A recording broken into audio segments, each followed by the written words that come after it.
Merci à toutes les équipes pour les spots promotionnels, pour les thématiques, la production, parce que c'est la fin de l'année. On prend rarement le temps de les remercier, toutes ces personnes qui restent derrière les caméras. Bellarmin Katalaï, au Four et au Moulin, Glody Matoula, Jocelyn Toumba, Dédé Sansois et tous les autres. Merci beaucoup pour votre attention soutenue. Je suis avec un confrère sur le plateau, je l'ai dit tout à l'heure, Monsieur Charles-Quin Kankou. Bonsoir et bienvenue. Bonsoir, monsieur Christopher. Joyeux Noël et meilleurs vœux aussi. Merci, pareillement. Vous n'êtes pas allé à Mbujimayi, vous n'avez pas été convié. Pratiquement tout le pays, tout Kinshasa se trouve à Mbujimayi en ce moment. Bon, lorsque vous prenez les 15 millions d'habitants à Kinshasa, vous les transplantez même pendant 2-3 jours en Mbujimayi, je ne sais pas si la ville de Mbujimayi aura suffisamment de maisons pour accueillir tous ces gens-là. Donc, les maisons, peut-être pas, l'espace il y a, mais justement, il n'y a pas de maison. La population se plaint, la population n'a pas eu honte de dire au président de la République que le Grand Kassai, ça ne va pas. Ce n'est pas seulement le Grand Kassai, hein. La situation à travers la République est un petit peu inquiétante dans une certaine mesure. Hein. Lorsque on veut parler en termes de desserte en électricité, par exemple, c'est un problème qui est jusque-là irrésolu.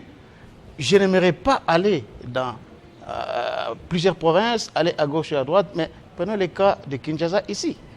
Moi, je me suis toujours posé des questions.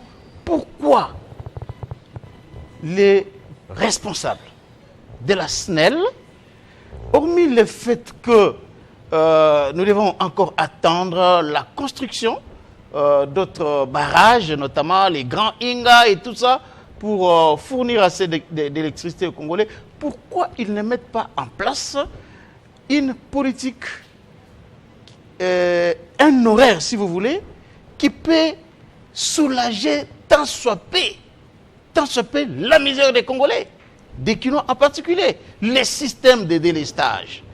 À une certaine période, je me dis qu'on avait quand même des responsables un petit peu consciencieux qui dirigeaient cette société. Aujourd'hui, on est pendant la période des fêtes de fin de l'année. Et regardez, dans plusieurs quartiers de Kinshasa, les gens souffrent, pleurent du fait que leurs vivres dans des congélateurs, leurs vivres qu'ils ont eus par 1001 exercices pourrissent dans les congélateurs parce qu'il n'y a pas de courant. La baisse des prix. Parce qu'il n'y a pas de courant. Ah bah ça, c'est encore un autre dossier. D'accord. Pourquoi les responsables de la SNEL ne peuvent pas se mettre à un moment donné, s'arrêter et définir un horaire dans le sens que cela aide les Congolais, les Kinois en particulier, à planifier. Parce que si je sais par exemple... C'est-à-dire des lestages. Oui, des stages respectés. Si je sais par exemple que chaque samedi, il n'y a pas de courant à de 18h à 0h, je peux m'organiser pour repasser mes habits parce que je sais que le dimanche, j'irai à l'église. Je peux m'organiser pour faire 3 ou 4 autres choses. Mais vous avez des gens qui vous coupent le courant à tout moment. On ne sait même pas quand est-ce qu'on peut rétablir ça. Il y a des gens qui ont des vivres qui pourrissent dans des congélateurs. La SNEL n'est responsable de rien et il n'y a personne qui peut indemniser. Et cette situation-là, ce n'est pas seulement Kinshasa. À travers la République, il y a des problèmes comme ça qui se posent. Et au Kassai, il y a un problème sérieux d'électricité, des dessertes en eau, des infrastructures. Vous avez suivi le président Tshisekedi. Je l'ai dit ici dans le Club 50. La question de l'AMIBA, par exemple, au Kassai oriental. Cette question-là n'est pas résolue jusqu'à aujourd'hui. Est-ce que l'État congolais peut manquer 500 millions de dollars ou 300 ou 400 millions pour finalement assurer la relance de ces flairons économiques du Kassai? C'est une question. On peut avoir 500 millions de dollars pour construire des centres financiers, pour faire autre chose, mais on ne peut pas avoir l'argent pour assurer la relance de cette grande entreprise qui va booster l'économie du Kassai. Vous pensez que ce déplacement du président de la République dans le Grand Kassai, en ce moment si important quand même, parce que comme je le disais au début, la population, parce que qu'on le veuille ou pas, c'est son bastion. le Grand Kasaï a tenu Félix Tshisekedi lors des deux élections, que ce soit en 2018 ou 2023. On n'a pas vu de mobilisation plus impressionnante que dans l'espace Grand Kasaï. Donc, forcément, c'est un espace qui le soutient, et même partant de ses origines. Mais là, on a vu des gens en train de lui parler franchement, au point que lui-même, aussi, dans les interactions, a dit, en lingala, je préfère le dire comme ça, ceux qui binopé boboinga, na rokendewa, parce que bien de boza, makila nanga. En quelque sorte, c'est qu'il a voulu dire à sa population. Est-ce que le soutien n'est plus inconditionnel? Bon, le soutien n'a jamais été inconditionnel, ça il faut le savoir. Les gens ont des revendications, ils ont des choses qu'ils attendent de voir leurs responsables, les dirigeants politiques faire, réaliser. Ils ont des attentes. Mais vous avez suivi le président Tshisekedi à Kananga aujourd'hui, en Bujumaï. Mais il y a des choses aussi graves qui attendent le président Tshisekedi à Tchikapa, selon mes informations. Parce que là aussi, la population de la province du Kasaï ne se retrouve nulle part. Il y a des revendications d'ordre politique. Par exemple, la répartition des responsabilités, que ce soit au niveau national. La population du Kasaï, de la province du Kasaï ne se retrouve pas. Donc les problèmes sont nombreux, les problèmes d'infrastructure, les problèmes de routes, des dessertes en eau, la pauvreté. Donc ce sont des vrais problèmes qui ne minent pas seulement les grands Kasaï dans son ensemble, mais aussi toutes les provinces. Mais il y a des choses qui ont été faites. Hein, lorsque vous prenez par exemple les PDL 145, là, il y a quand même un espoir qui renaît en voyant des infrastructures, des bâtiments construits par-ci par-là, des écoles construites ou réhabilitées. Et voilà, il y a quand même des choses. Lorsque vous prenez la gratuité de l'enseignement des bases, bon, ça, ce sont quand même des grandes réformes. C'est un peu plus général, donc on ne va pas faire le bilan quand même. On ne fait pas le bilan. On ne fait mais... pas le bilan. Mais je voulais seulement dire que si on ne peut épingler les secteurs qui n'ont pas marché, mais il y a lieu aussi de dire qu'il y a là où il y a vraiment un vent d'espoir. Tout à fait. C'est tout à fait honnête. Ce pourquoi nous vous avons invité, c'est une situation où là-bas aussi. Une des provinces, quand vous parlez des points positifs, c'est une des provinces qui marque la différence quand même parmi toutes les 26 où on a vu un développement rapide depuis que Félix Tshisekedi est venu. Hier encore, je parlais avec des gens qui disent il nous a fait respecter même auprès des Chinois, auprès de ceci, cela, parce qu'il a tapé du poing sur la table. Félix Tshisekedi sur ce point-là, ok, merci. Mais en organisation interne, on a entendu beaucoup des gens chahuter ces dernières heures une situation qui opposerait la gouverneure de province, Fifi Masuka, et un des bourgmestres de la commune de Fungurume, très exactement. C'est parti dans tous les sens. Népotisme, incompétence. Elle veut mettre quelqu'un de sa famille. Non, c'est un voleur, un corrompu. On a tout entendu. Mais vous, comme spécialiste de la région, on aimerait avoir un tout petit peu le bout de l'idée. Qu'est-ce qui se passe exactement là-bas? Bon, je dois tout de suite apporter une petite précision. Je ne suis pas spécialiste. Ça, c'est quand même trop fort. Je ne suis pas spécialiste de la province du Lualaba, mais je suis journaliste politique qui s'intéresse à ce qui se passe dans les provinces de la République démocratique du Congo. Et dans le cadre de notre organisation, le groupe des serviteurs de la République, qui est une structure regroupant les experts dans plusieurs domaines, notamment communication, politique, droit, économie, médecine, dans plusieurs secteurs. Nous avons des gens sur terrain. Nous avons des gens sur terrain, notamment des journalistes qui sont membres du groupe des serviteurs de la République, avec qui nous échangeons chaque jour lorsque nous avons des réunions en ligne. Alors, dossier Fungurume. Je dois d'abord ici souligner que nous ne sommes pas ici en train de vouloir défendre le mal, de vouloir faire voir aux Congolais que Madame Fifi Masuka, qui est aujourd'hui la seule gouverneure que nous avons dans notre pays, n'a pas des choses qu'on peut reprocher. Non, je ne vais pas dire cela et je ne peux pas le dire parce que tout homme a, en tant qu'homme, bien sûr, a des insuffisances. Mais à ce qui concerne ces dossiers des Fungurume, il doit être retenu que ça fait un bon bout de temps qu'il y a un bourgmestre, le bourgmestre Kaling-Lessin, qui aujourd'hui est en désaccord total avec la gouverneure de la province, Marie-Thérèse Masuka. Pourquoi? Parce que la gouverneure a voulu savoir un peu sur la gestion de la redevance minière, 20 millions de dollars, il faut retenir le montant. Qu'est-ce qui a été fait avec cet argent-là? C'est là où a commencé le problème. Expliquez un peu bien, hein. Quand on dit redevance minière, 20 millions de dollars, on lui donne ça selon quel échelonnement? C'est 20 millions de dollars par mois, par an? Bon, c'est 20 millions de dollars qui a été donné annuellement à la province, à la chaque commune. année, on donne à la commune 20 millions, non? Bon, c'est pas chaque année, c'est pas chaque année. Expliquez 20 bien. ou 30 millions de dollars. Selon quelle fréquence?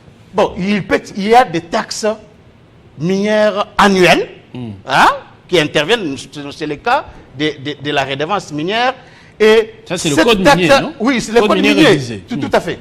Et il y a dans la répartition de cette redevance minière un pourcentage qui est réservé à la commune ou un pourcentage qui est réservé à la chefferie, là où est exploité les minerais. Sont exploités les minerais. Alors, il y a 20 millions de dollars qui a été donné à la commune de Fungurume, mais malheureusement, cet argent n'a pas jusque-là servi comme il se doit à la population de Fungurume. Selon les informations que nous avons recueillies sur terrain. Servir comme il se doit, c'est quoi? Ça veut dire quoi?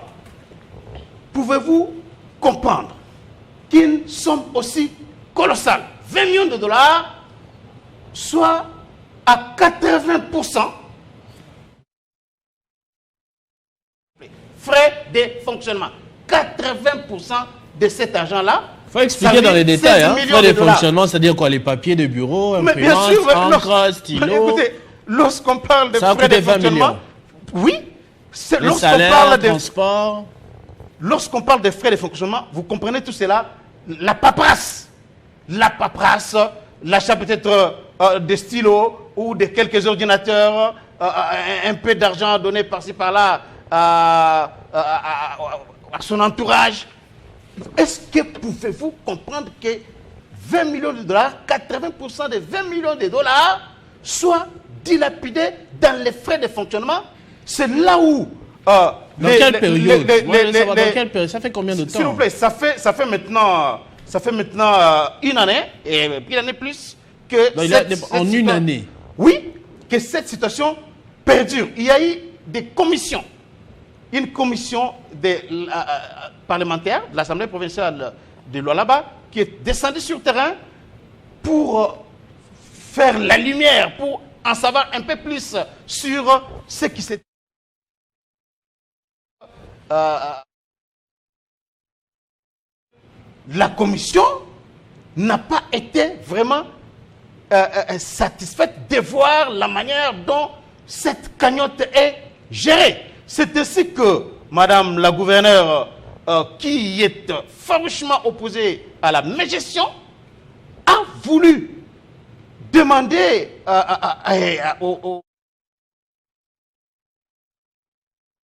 cette gestion qui est décriée notamment à Fungurume par la population locale, la société civile.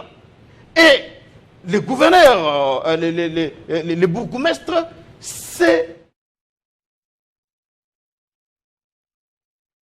un camp des dégâts au motif que un bourgmestre, selon certaines informations que nous avons recueillies, un bourgmestre ne peut pas autorité provinciale.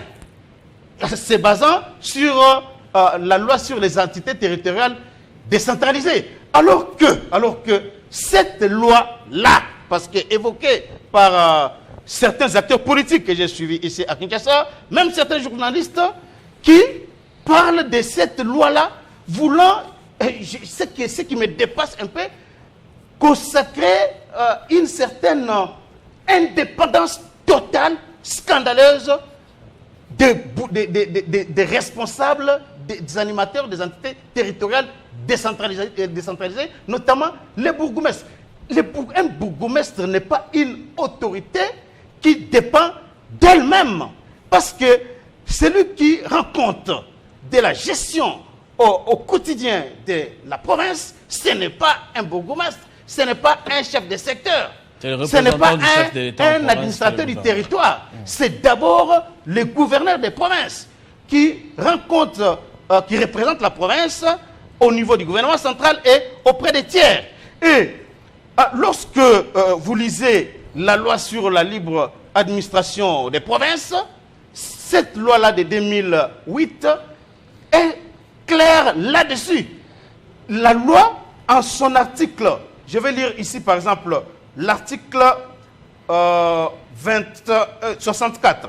Cet article dit quoi? Je précise bien, c'est la loi numéro 08/12 du 31 juillet 2008 portant principes fondamentaux relatifs à la libre administration des provinces. L'article 64 dit ceci. Les gouverneurs des provinces représentent le gouvernement central en province. Ils assurent dans ces cadres la sauvegarde de l'intérêt national, le respect des lois et règlements de la République et veillent à la sécurité et à l'ordre public dans la province. Lorsque l'ordre public est troublé, mais le gouverneur n'est là que pour veiller à ce que cet ordre-là soit respecté. Lorsque la sécurité de la population est en péril à cause d'une gestion opaque des finances publiques de la commune, notamment dans... et qu'il y a des gens qui décrient, qui manifestent contre cette opacité dans la gestion de ces fonds, le gouverneur Fifi Masuka s'est vu interpellé et a pu veiller à ce que l'ordre public puisse régner. Parce qu'aujourd'hui, il suffit seulement de voir comment le jour où ce bourgmestre a été suspendu, il suffit de voir comment la population avait jubilé. Ah bon? Aujourd'hui, bien sûr que oui, les images sont là, les images existent. Comment pouvez-vous expliquer que pour 20 millions de dollars, que le bourgmestre puisse se contenter à construire qu'à peine, je dis bien à peine, 2 kilomètres de route, à peine 2 kilomètres de route, pour 20 millions de dollars. C'est beaucoup d'argent. C'est beaucoup d'argent. Et il y a par-ci par-là des petits marchés à gauche, des petits bâtiments à droite qui ne peuvent pas arriver à atteindre des chiffres comme 2 ou 3 millions de dollars. Donc, ce sont les gens, notamment des Fungurume, la société civile et beaucoup d'autres acteurs politiques qui, chaque jour ici, j'ai fait une émission ici où j'ai parlé de manière laconique sur cette question, mais j'ai reçu beaucoup de fils de gens, des Fungurume, qui ont aujourd'hui qui sont allés dans le même sens pour démontrer effectivement que jusque-là, ils ne savent pas à quoi a servi cet argent-là. Alors, Madame Fifi Masuka avait pris une décision courageuse, des mesures conservatoires, de suspendre ces bourgmestres. Vous avez appris effectivement qu'il avait été appelé ici à Kinshasa. Elle a échangé avec le vice-premier ministre de l'Intérieur et elle a expliqué la situation. Et je l'ai dit ici à la télévision sur Télé 50 que le vice-premier ministre Jacquemain Chabani était totalement d'accord avec Mme Fifi Masuka. C'est comme ça que, jusqu'alors, la décision suspendant ces bourgmestres est maintenue. C'est pas seulement une suspension, on demande aussi de justifier. Oui, aussi, absolument. L'ordre a été donné, des injonctions claires ont été données pour que ces bourgmestres-là puissent justifier les dépenses là. Donc, je disais, vous avez peut-être fait semblant de ne pas entendre ça. Il y a des gens qui ont dit que, en vérité, Madame la gouverneure serait intéressée par ce poste-là. Elle aimerait bien mettre un de ses enfants à cette place-là. C'est pour cela qu'elle est en train de trouver des poux sur les cheveux du bourgmestre en place actuellement pour qu'on le chasse et qu'elle mette quelqu'un qu'elle a déjà choisi. Bon, vous savez quoi dans chaque province de la République démocratique du Congo, nous avons des problèmes. Des problèmes, des batailles, des positionnements, des communautés. Dans chaque province, il y a ça. Et Lualaba n'est pas épargné de ça.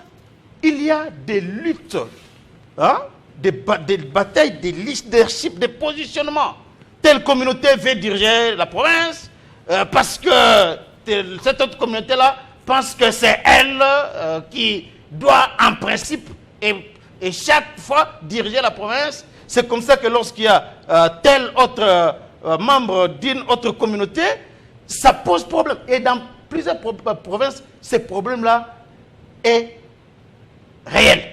Mais au Lualaba, est-ce que Mme Fifi Masuka peut se permettre aujourd'hui de placer ses enfants dans tous les postes de responsabilité?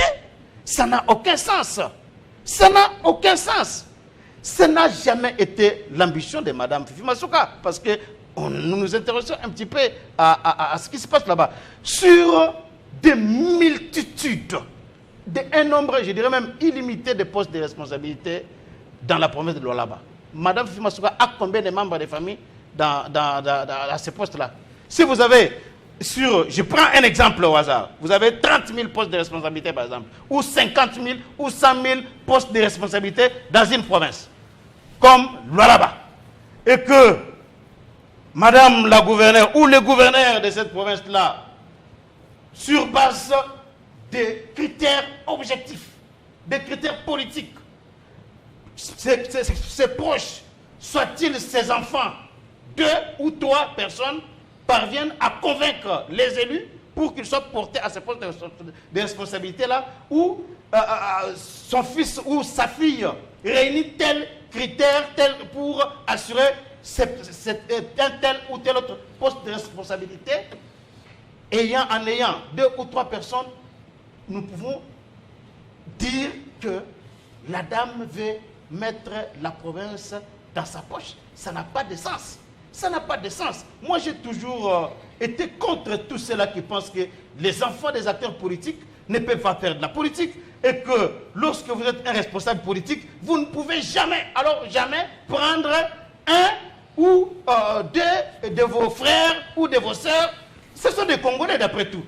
Ce sont des Congolais. Merci. Si vous avez 2 ou 3 personnes, des membres proches, voire même 5, membres proches de la famille restreinte de Mme Fifi Masuka qui sont à quelques postes, est-ce que cela peut poser problème sur autant de postes de responsabilité? Surtout s'ils sont compétents, ça ne devrait pas être un péché de porter le nom Masuka. Regardez ce qui s'est fait aujourd'hui aux États-Unis. Parce que nous avons toujours cité ces pays-là comme état de modèle. Quelqu'un comme Donald Trump là, autour de lui, qui sont là-bas? Ce sont ses enfants. Ce sont ses enfants, ce sont ses gendres, et ainsi de suite. Et ça ne pose pas de problème à partir du moment où ceux qui sont là sont compétents, respectent les lois de la République. Donc Merci. Ça ne doit plus être un crime, une infraction de voir les enfants des acteurs politiques, un ou des enfants d'un acteur politique occupés des postes de responsabilité.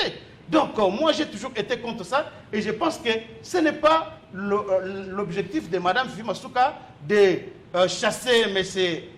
Kaleng le Saint pour les remplacer par son fils. C'est faux et archi-faux. Ce sont des accusations qui ne se posent sur aucune base juridique. Merci. Merci beaucoup, M. Charles Kinkankou, pour ces analyses, d'avoir apporté la lumière sur ce qui se passe dans la province du Lualaba, mais aussi d'avoir commenté quand même l'arrivée du président de la République qui est en ce moment en train de s'exprimer face à la population de Mbujimaï. Merci beaucoup. Merci. On va prendre maintenant M. Cléophas Niemboué Nyerere, qui est cadre du parti MSC de Laurent Batoumona.